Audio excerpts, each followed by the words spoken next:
All right, so we're recording. Thank you everybody for tuning in to our webinar. This is the August informational webinar from Viewfinder Low Vision Resource Center. I'm Dr. Carlos Grandela, and with me today is Jared Kittelson from Foundation for Blind Children. Did I say that right, Jared? You nailed it. You nailed it. Well done. Right. So to explain to those who might be turning in for the first time, you might catch this as a recorded video as well.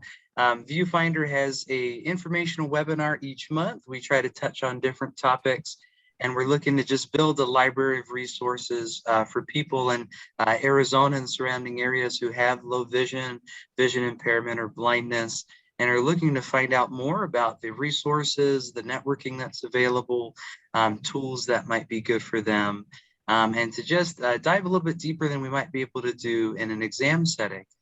So today we want to really talk about the Foundation for Blind Children and all the work that they do in supporting the low vision community here in the Phoenix Metro and greater Arizona area. They do a lot from classes in orientation and mobility training, assistive technology, day programs. They have a lot packed in under one roof, and I want to make sure that enough people are hearing about them. From Viewfinder, it's somebody that we might refer to for training that we can't do in-house, and back and forth with them. So they're a great partner we have here in the community. I'm going to give some time to Jared to talk about their mission, their history, the things that they have going on. If anybody tunes in with us today, you're welcome to submit questions, raise a hand, and we'll get to that towards the end of the webinar. Jared, I'm going to let you take it away. So, Nate, Dr. Grandela, thanks for inviting me on and giving me the opportunity to talk about Foundation for Blind Children. We've been around for a long time. We started in 1952. As our name suggests, it did start with children. And how Foundation for Blind Children came about was back in 1952, if you had a child at the age of 3 or preschool age, your only option for services was to send your child down to a residential facility down in Tucson. And 4 parents got together and said, look, there's got to be a better way than this. And so they got together, and I don't know if they pulled straws or as a rock, scissors, paper, but they started doing preschool services and held classes out of homes. And one of the parents, Margaret Bloom, was the first preschool teacher who would later become a director at Foundation for Blind Children. And they started a preschool out of homes, and that grew. And eventually that preschool, as Phoenix grew with it, was no longer to be able to held in homes. And eventually we rented out spaces in churches and schools, and shared a facility with the city of Scottsdale before building one of our buildings in 1993, and then more of our newer building that's a little bit more well known with Phoenix residents now on 12th Street and Northern in 2015. But along that progression, I mean, we've added so many programs. We really do like to consider ourselves a one-stop shop for all things vision, starting with early intervention. Literally that first phone call, when you get that initial diagnosis as a family, we will be up on your doorstep in 24 to 48 hours, walking you through the next steps in just being there as a lending ear. The early intervention program is a birth to 3 program that we are a partner with the state, right? And our teachers of the visually impaired and orientation mobility specialists will actually go into the homes and work with families. And then from there, we're off and running. We got a preschool program where we serve up to 60 to 70 preschoolers from all over Maricopa County come in and attend our preschool at 3 different campuses. We have an East Valley campus, West Valley campus, and our larger central campus. We do an elementary program from kindergarten through 4th grade, where districts send their students for an all-day elementary program. We have a pretty robust itinerant program. So an itinerant is literally a traveling teacher, And we work with about 45 to 50 different districts throughout Maricopa County, as well as is now venturing up into Coconino and have a provider based out of Flagstaff. So we're starting to expand our resources. And we work with about 150 students in the K-12 setting. We have an adult program where we'll work with anywhere from 12 to 16 adults for a vocational rehabilitation. It's a 6-month program looking to get those adults back to work. We have summer programs. We have Saturday programs. We have a clinic, a low vision clinic on site that we're excited to be partnering with you in Viewfinder.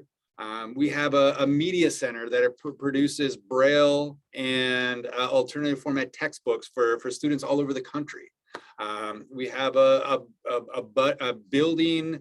Well, we have a prison Braille program, but that is growing, and I think we're in 4 units right now, and just got some funding from the state to expand that. So it's a lot. It's a lot. In total, we serve about 2,000 students, patients, and clients a year. And Foundation for Blind Children is a team of about 140 like-minded individuals that believe that independence is a key, and we support independence, and that can mean various things to various individuals, but we try to reach that potential of independence. Absolutely. I think that's the big goal for anybody who's working in the visually impaired community. So we want people to feel independent. We don't want vision to hold anyone back from achieving their life goals, their dreams. I love about what you guys say about it being just a diagnosis, you know, and not something that you have to live with, not something that's going to hold back what you do on a daily basis. Yeah. It's certainly not going to define you, right? Like it's not going to be the thing that defines you or dictates what you can do. And we actually, it's not a defined program, but it's something that's part of our culture is we do challenge events. So every couple of years we'll take a group of young adults, and in this past July we took 13 individuals and did a 9-day 8-night rafting trip through the Colorado River. And we had been preparing for this for 18 months. And people ask, you know, why do you do that? Right? That sounds like a very extreme event. And we do it for a couple of reasons. One is as obviously for the students involved, where now they have a life experience that is going to give them confidence, whether it be starting college for the first time, whether it be starting high school for the first time, whatever it is, right? Like if you can handle the Colorado, you're going to be fine in pretty much any life setting. But also it gives us a platform to tell the story and rewrite the narrative of what these kids can do, and maybe even more importantly, rewriting the narrative of what they can't do, because so many of the community that doesn't have experience writes off some of these students as, you know what, they can't do that. And if we can tell a story like the Grand Canyon or hiking to the top of Mount Kilimanjaro or swimming Alcatraz, that's our way of rewriting that narrative. Absolutely. That's something I bring up quite a bit with patients, is that you know, everywhere else they go, the retina doctor, the glaucoma doctor, and not to fault these doctors, but it's what happens is you hear, no, you can't, no, you won't, no. And we're the place, and you know, Foundation for Blind Children is the place where we get to say, yes, you can. And this is how we're going to help you to do it. That's right. That is right. Yeah. And I love that it's the one-stop shop. I was, you know, many people know I was at the Chicago Lighthouse for the Blind before coming here. And that's one thing that I loved was, if we needed additional training, well, let's just bring you to, you know, Patty who's down the hall, or, you know, Tammy who's down the hall, and or come back on Thursday and we have this. And it's a wonderful, wonderful thing. I'm going to dive a little bit into some of the questions I had as I was, you know, researching you guys. And I remember coming when I first came to Phoenix as a new doctor, I stopped in and had a tour with you guys and was very impressed. One of the images I don't think I'm ever going to forget when I first came here as a doctor was walking in and seeing a class of, they had to be 5 to 7 year olds, 4 to 7 year olds, somewhere in that neighborhood, all with their own red and white tipped cane. Just going on to class, having a great time and not letting vision stop them. Which I just superb thing to walk in and see people who are conquering this visual impairment. Absolutely. You just got to start them young and get them prepared for how to navigate the school, the classroom, how to get to the playground. And that's really what our school is about. Our school program, at least, isn't about enrolling and staying with us. Like, we want to get you back with your, whether it be a district or with your sighted peers, in doing all the things that your neighborhood kids and your cousins and your everyone else is doing. So that's our purpose, right? Is to give them the skills to do anything that their sighted peers are doing. Right. Yeah. You don't need to keep them in house forever. The goal is to get them back out of the house. Yeah. I think it's usually not the kids, right? Like, the kids are ready to fly. It's the parents that get a little nervous sometimes leaving the nest. So absolutely. So a couple questions I had. You mentioned early intervention. That's a program that goes on. Each state may have different names state by state, but typically for preschool. So how does someone get enrolled in that? What's the earliest age that a parent should be considering early intervention for a child who may or may not have a visual diagnosis? That's a great question, and the answer to that is there is no too early. And once you get that diagnosis, like I said, call Foundation for Blind Children immediately. Get a hold of us on the website, social media. There's various ways to get a hold of us, but call us, and we will be on your doorstep, even that virtual doorstep if need be, depending upon where you are, and let us talk you through it, because the early intervention model is a different model than the rest of the vision services, right? Where most of the vision services, you're working with that individual that has a visual impairment. And while our early interventions definitely do work with the babies, it is in essence, it's a coaching model where you're working with parents to now navigate this unknown world and learning how playtime is going to go down and how mealtime is going to go down and where to find services. And probably most important, and we talk about early intervention, and this isn't typical for necessarily all early intervention, but what we do is it's a parent-to-parent program on every Friday. And this has been going on for decades, and that family connection is so critical to what we do, and it's part of our ingrained into our culture. Is parents need that connection point with other parents that are going through similar things. Like, you've got to build a network, and what a lot of people don't understand with that diagnosis is a lot of those families are going through a grieving process, and depending upon where they are in that process, you need the support of others. You need the support of other parents, because you can't necessarily walk down the street and bend your neighbor's ear, or like I said, the cousins or the neighborhood school might not be able to empathize with you. So building that parental network of support is so critical, and we get to see it last through the years, right? All the way through college and beyond. Yeah, I mean, as much as family and friends try to help, it's hard for parents to understand what a kid's going through if they haven't experienced that.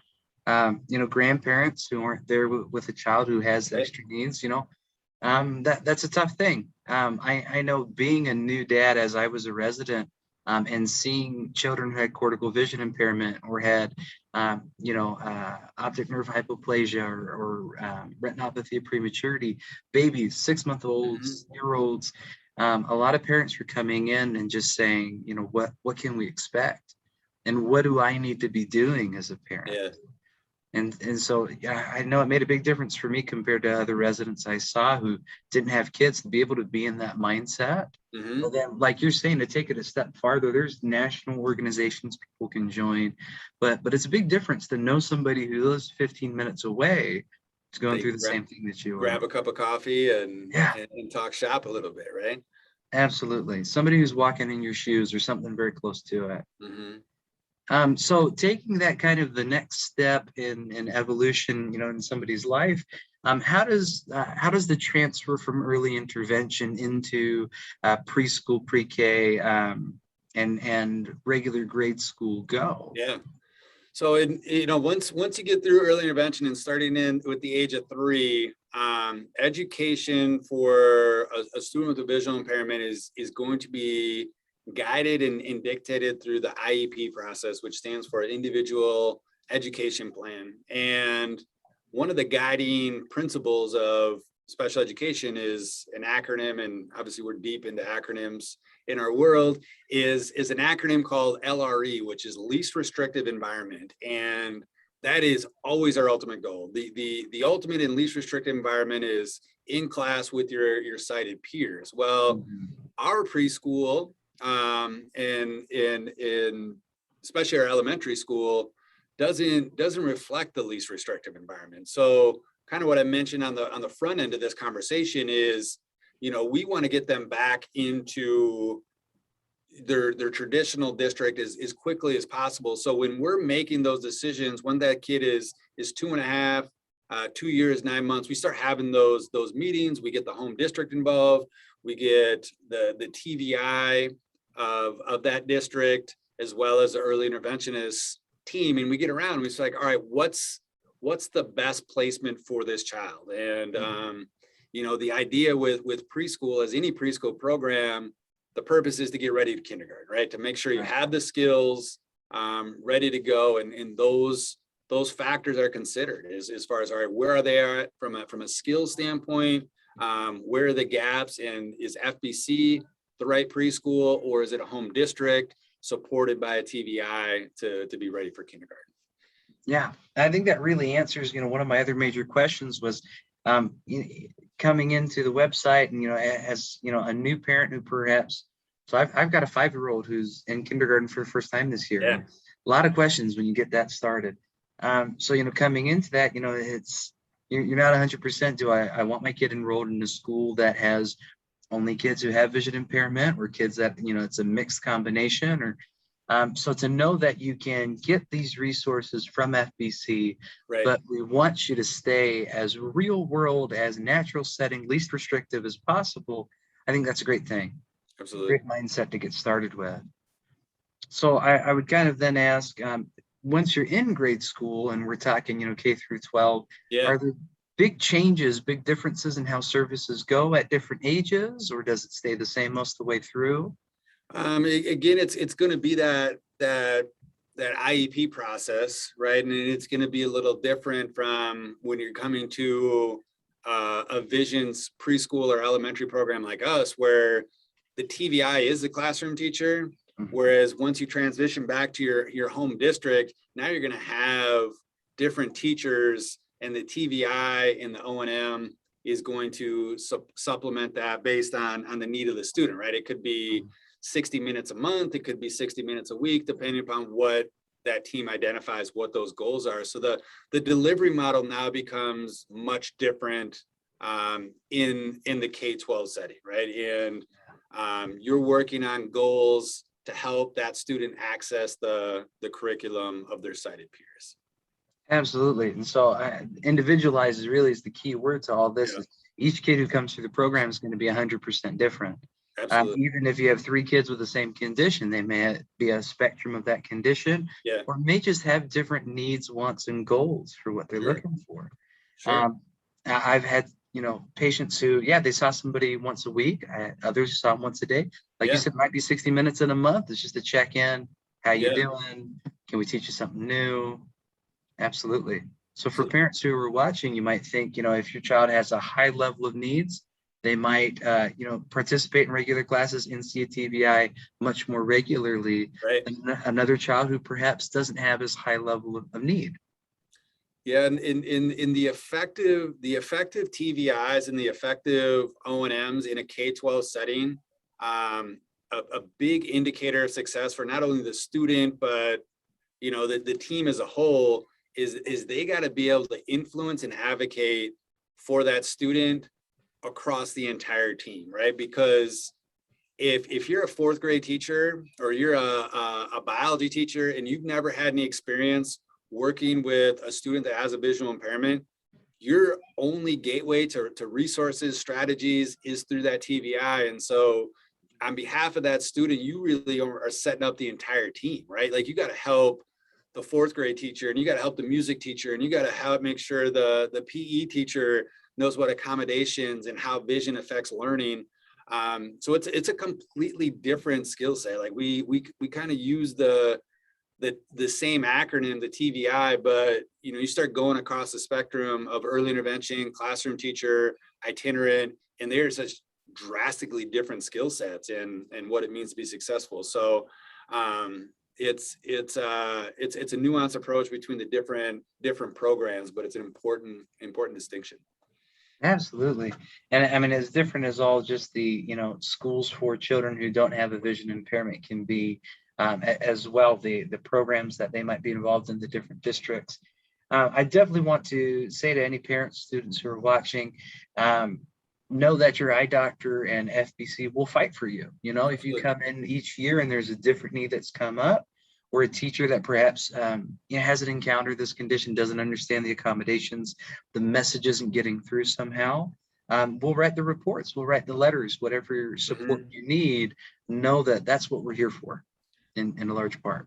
You hit it on the head. I mean, so much of it is education and taking those opportunities to educate the team.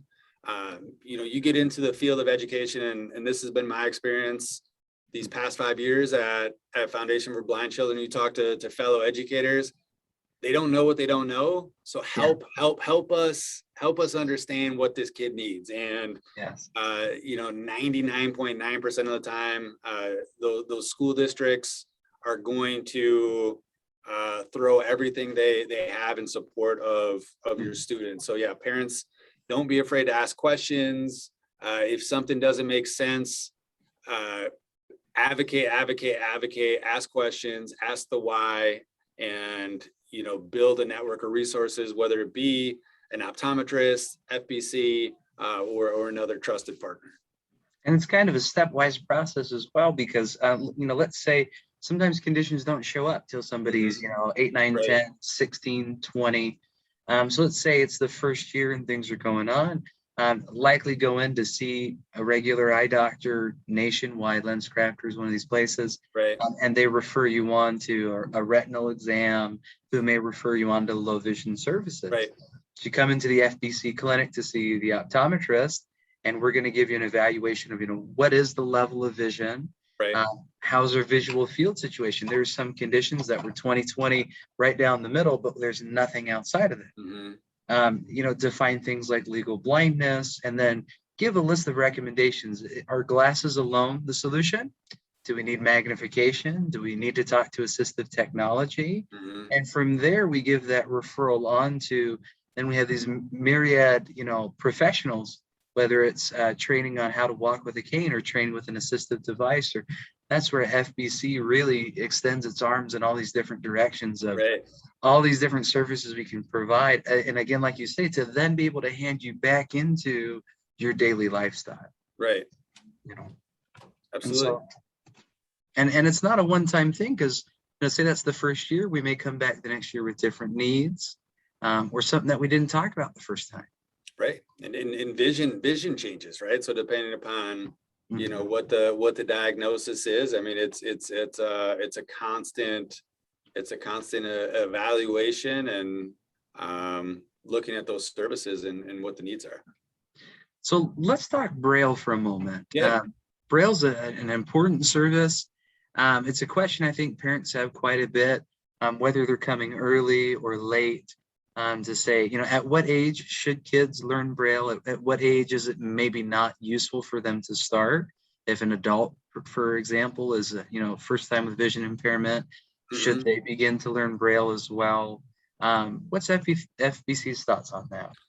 Yeah, I mean, it's there's no one age that we have identified, right? It's not like, you know, you turn 4 and now we start Braille. But what we do in the younger years, and this is just how our brain works, like our brains are much more open to learning, and we pick up things quicker as we're younger. So what we do in early intervention, preschool, etc. I mean, it's like learning a language, right? And just like when you're learning language, you start in the early childhood years when your brain is at the most formative stage, and you start to learn concepts, but we call them pre-Braille skills, right? So you're learning some of the tactile experiences. You're not necessarily learning the letters of Braille, but you're starting to learn the tactile skill set that you're going to need in order to read Braille. And then as they get older, you know, then you start learning, just like you and I learn the ABCs, they learn the ABCs. And then as that progresses throughout their academic career, they start picking up the contracted Braille, they start picking up the Nemeth, all the way up until they're full-blown Braille readers. So as far as adults, right, and adult learners, I mean, it becomes a whole different animal as far as learning Braille. And it's not to say that you can't, but the biggest challenge, like if you talk to a TVI, right, who knows Braille by sight, you have them close their eyes and try to read Braille with fingers. A lot of them don't have that tactile, they don't have the tactile feel in their fingers to be able to read it because they become so dependent on sight. So it's a progression for sure. It's not an absolute no, but you know, we explore all options as far as, all right, what's the best way to develop this compensatory skill so that they can get this information. And fortunately, you know, whether it be, you know, technology or screen readers, things like that have evolved so much over the last 5-10 years. It's come a long way. So it's just assessing where they are, what the needs are, and figuring out what's best for that each individual.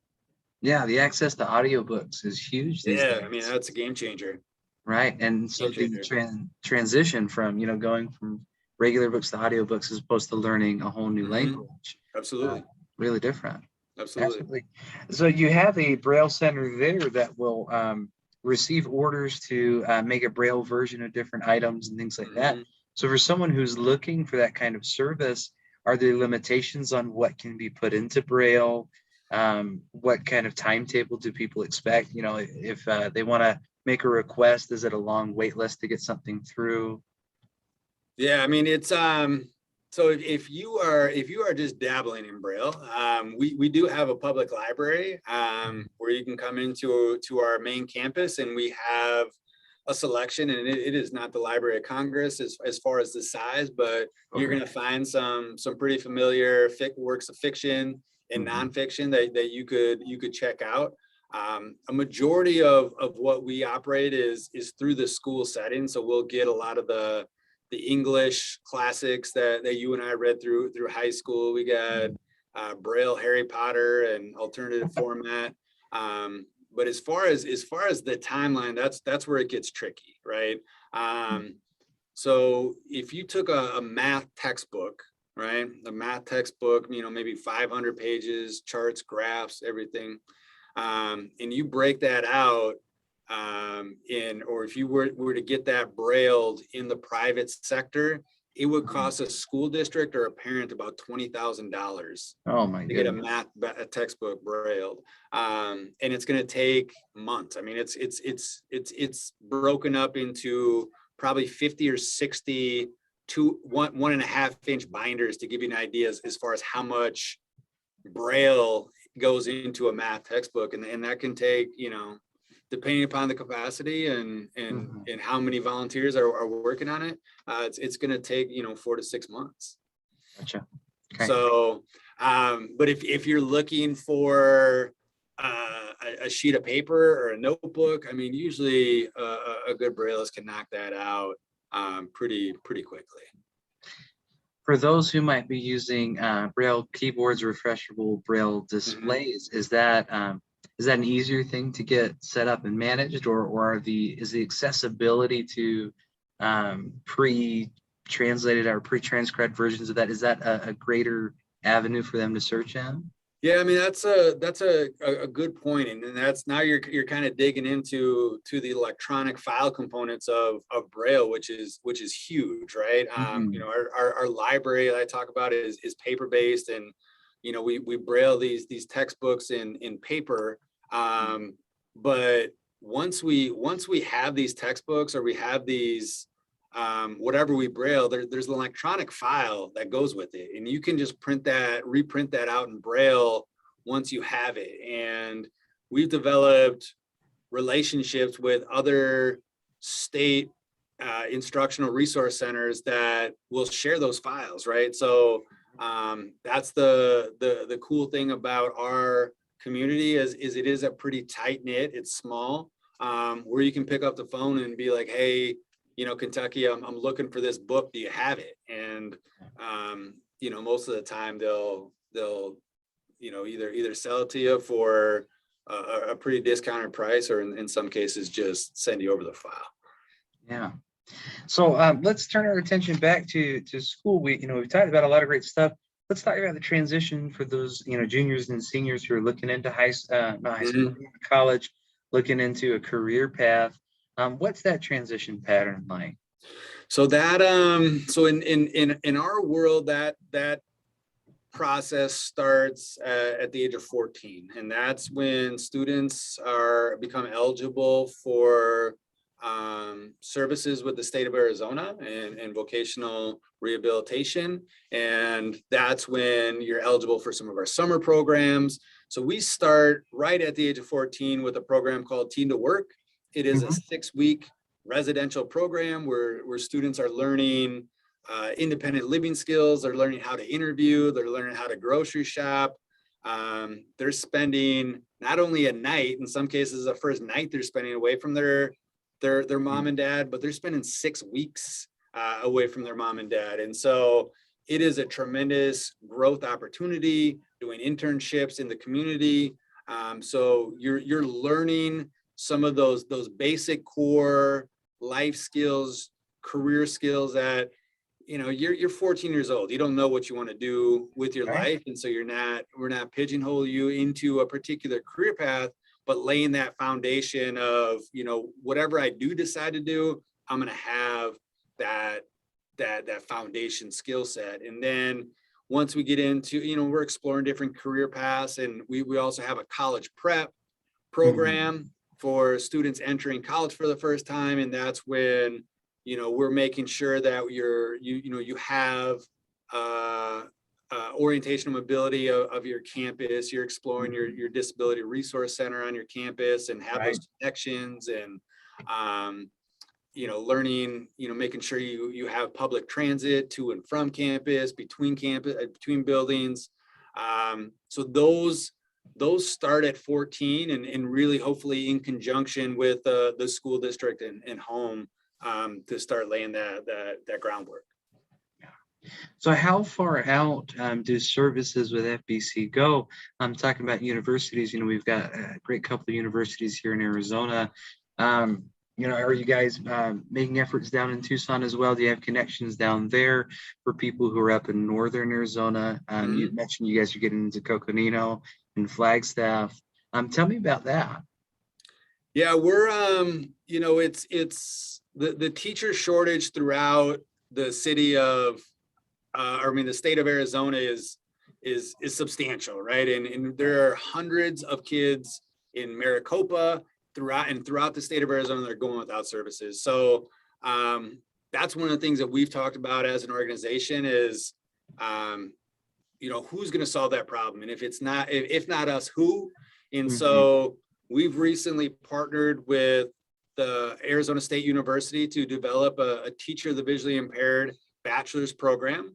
We're going on our second year. We currently have 19 students enrolled in the program. We'll have 12 brand new TVIs ready to go come May of 2022. So FBC is taking the lead in solving that teacher shortage. And, you know, once we make sure Maricopa County is set from a TVI standpoint, we'll start spreading out and making sure that, you know, Tucson and Flag and Yuma and the Four Corners are taken care of. And once all students in Arizona have a TVI, then we'll figure out, you know, what our next venture is and whether or not that's going to be our problem to solve. Absolutely. Yeah, I mean, it's no joke, the shortage of teachers.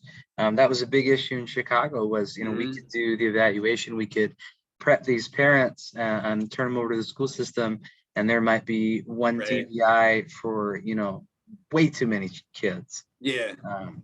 And so they're spread thin, not able to give that quality connection that we really want for them. And going back to what I said about the advocacy, right? If they're spread so thin, how can they support, you know, the teachers and educate and advocate on their behalf? I mean, it really becomes a systemic problem that, yeah, you know, like I said, hopefully we can solve in a couple of years here in the Valley and, you know, the state in 3 to 5, and we'll see what happens from there on then.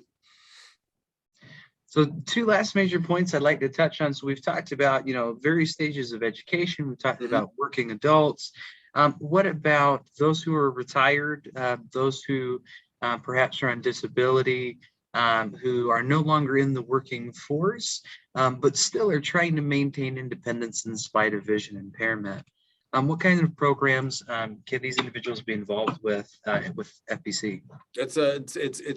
I'm glad you brought that up, because that's something that we've been talking about as an organization for the last 6 months, right? Like, we focused a lot on, you know, the programs that you've talked about, the vocational rehabilitation, but there's a gap in service here in the Phoenix metro area for those individuals that you're talking about. And I think there's opportunity, whether it be FBC, to provide services through, you know, low vision, occupational therapists, different therapy, to support, because you're right, that is clearly a need in the community that, you know, hopefully, you know, through a partnership with Viewfinder and FBC, that's a problem we solve.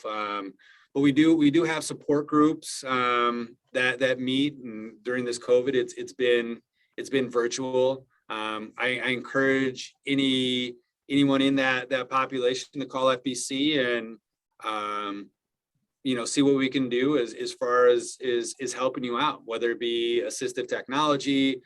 We've sent orientation mobility specialists out to condo units, apartment units, assisted living facilities to just help navigate a new place. So true to form, if there is a service or a need, let us know, and if we can't provide that service, then we will connect you with someone who can. Absolutely. What a wonderful thing. And in those home evaluations, I mean, for seniors, I think are huge. A lot of people just want somebody who can come by and walk them through, you know, a lot of the features that they've already purchased in a laptop or desktop or some of these, you know, other items, or a smart TV. Just have somebody to say, you know, let's turn on these audio descriptive features that are there, you know, the voice control, some of these things that it doesn't cost someone any extra to do that. When, you know, they may have bought it already, but just to have someone who take that time. What a or even just cell phones, right? Like the amount of, you know, resources and features on a cell phone now are incredible, that if you're not tapping into that, you're just leaving some resources on the table. So absolutely. So last big question I wanted to talk about is current events at FBC. What are current events that people can look forward to coming up, things that we're doing next 6 months, next year, things that you're hoping to get back to doing after COVID's not such a prevalent issue? Yeah. So, I mean, it's you know, the in-person events, the community events are one of our bread and butter. It's one of those feel-good opportunities where you get to see the families get together that has been kind of put on hold with COVID. We've managed to pivot the best we can, and we're trying to figure out how to navigate moving forward. But some of the events at FBC that of note that we have our big fundraiser is Night for Sight coming up in November, and that's a formal affair, and we sell tickets for that. That's one of our biggest fundraisers for that, and so we're always, whether it be participating, donating, auction events, that's a way to get involved. One of our favorite, and COVID kind of changed the way we did this, it's called March for Sight, and it's a virtual 5K. And Wow, what was really cool about this past March for Sight is typically when we've done 5Ks, we called Stride for Sight. It was whoever could participate on that morning, on that date, and you had to be obviously in Phoenix. And now we got participation from all over the country. We had five different countries outside of the United States represented. And now we got all this interaction happening throughout the month of March, which was really cool. So we'll be doing that. And you don't need to do anything, right? Just participate. If you want to fundraise, if you want to compete with your group of friends, it obviously goes to a great cause and supports all the programs that I've talked about this past hour. So we have something almost every month. I mean, we do fashion shows. In February, we have spring festivals with a beeping Easter egg hunt for the kids.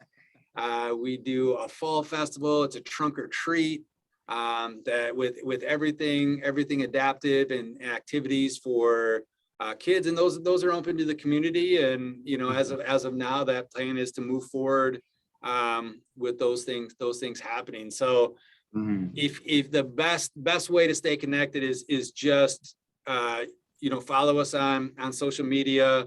Our team does a great job of keeping in the loop with events and different news stories that's happening and plugged in with our various programs. So I'd highly encourage you, but there is always something going on. And at the very least, if you just want to come and check out our campus and in Phoenix, reach out and I'm happy to give a tour.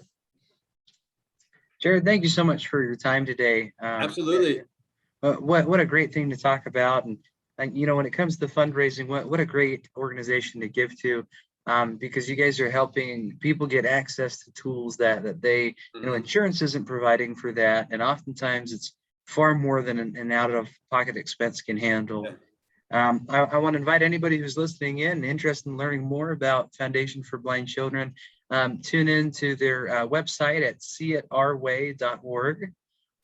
Their main campus is 1234 East Northern Avenue in Phoenix, Arizona. Yep. With the main phone number being 602-331-1470. That's right. And it's a wonderful place to go. I was very impressed when I went, and that was a couple of years back. I'm sure they've added things since then. Jared, thank you so much for the time. Anything else that you want to say before we hang up today? No, I think I just, like I said, I just want to thank you for the opportunity. I'm looking forward to working with you and building out our partnership, and hopefully someone who watches this takes me up on that tour, or absolutely just a phone call, and hopefully we can help. All right, Jared, you have a great weekend. Thank you so much for your time. We'll be uploading this over the weekends. You guys can look forward to that. All right, we'll talk soon. Bye.